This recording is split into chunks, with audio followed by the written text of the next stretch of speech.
karena saya benar-benar nggak punya uang. Saya tidak dusta. Kisah pilu bayi di Bekasi tertahan di bidan, orang tua tak mampu bayar biaya persalinan 2,5 juta. Sebuah unggahan menampilkan sesosok bayi disebut tertahan di bidan di Bekasi, Jawa Barat, viral di media sosial.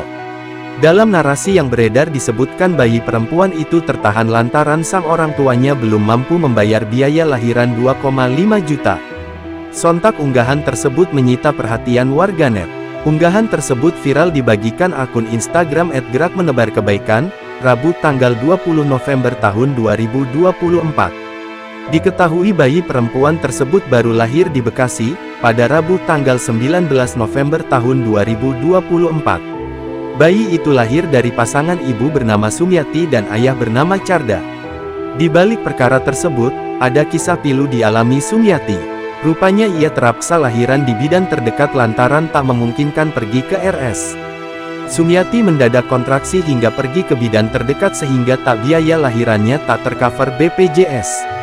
Alhasil orang tua bayi tersebut menanggung biaya persalinan buah hatinya tersebut. Mirisnya, ternyata kehidupan Sumiati dan suaminya Carda dalam keadaan pilu. Sehari-hari, pekerjaan ayah bayi perempuan tersebut hanya sebagai pengamen jalanan.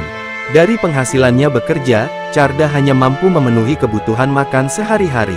Karena hal itu, kini kedua orang tua bayi perempuan itu kebingungan. Mereka sudah berupaya untuk meminta bantuan untuk meminjam uang ke sana ke sini tetapi tidak ada yang bisa membantunya. Kini, unggahan kasus bayi perempuan yang disebut ditahan di bidan di Bekasi itu viral hingga menyita perhatian warganet.